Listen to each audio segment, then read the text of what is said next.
సాధారణంగా ఎవరైనా మనల్ని పరాభవించారు అంటే మనం చాలా బాధపడతాం కదా. కానీ 2026 ఉగాది మనందరికీ ఒక పరాభవాన్ని ప్రసాదించబోతుంది. ఏంటి, ఉగాది పండుగ గురించి ఇలా మాట్లాడుతున్నాను అని ఆశ్చర్యపోతున్నారా? 2026 మార్చి 19న మన జీవితాల్లోకి అడుగు పెట్టబోతున్న శ్రీ పరాభవ సంవత్సరం వెనుకున్న అసలు రహస్యం తెలిస్తే మీరు కూడా ఈ పరాభవం కోసమే ఎదురుచూస్తారు. చాలా మంది పరాభవం అంటే కేవలం అవమానం అనుకుంటారు. కానీ సంస్కృతంలో దీనికి ఒక అద్భుతమైన అర్థం ఉంది. పర అంటే అత్యున్నతమైన లేదా గొప్పదైన అని అర్థం. భవ అంటే పుట్టుక లేదా స్థితి అని అర్థం. అంటే మనలోని అపజయాలను, అహంకారాన్ని, అజ్ఞానాన్ని ఓడించి, అంటే పరాభవం చేసి ఒక ఉన్నతమైన స్థితిలో కొత్తగా జన్మించడమే ఈ సంవత్సర సందేశం. మనం పాత పద్ధతులను వదిలేసి కొత్త ఆలోచనలతో ముందుకు వెళ్లడానికి ఇదొక గొప్ప సంకేతం.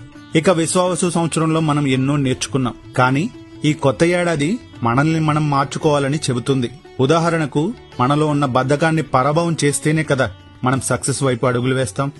మనలోని నెగిటివ్ ఆలోచనలను పరాభవం చేస్తేనే కదా మన మనసు ప్రశాంతంగా ఉంటుంది.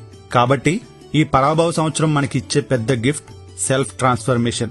ఈ మార్పు ఎప్పుడూ తీపిగానే ఉండదు. అందుకే మనం ఉగాది పచ్చడిలో వేప పువ్వు చేదును కూడా కలుపుతాం. కష్టాలను ఓడిస్తేనే సుఖం విలువ తెలుస్తుంది. ఈ శ్రీ పరాభవ సంవత్సరంలో మీరందరూ మీలోని లోపాలను జయించి సరికొత్త ఉత్సాహంతో ముందుకు సాగాలని కోరుకుంటున్నాం. మరి ఈ ఉగాది నుంచి మీలో ఉన్న ఏ అలవాటుని మీరు పరాభవం చేయాలనుకుంటున్నారు? అంటే ఏ నెగిటివ్ క్వాలిటీని వదిలేయాలనుకుంటున్నారో కింద కామెంట్స్ లో షేర్ చేసుకోండి. ఈ వీడియో కనుక మీకు నచ్చితే లైక్ చేయండి. జై శ్రీరామ్.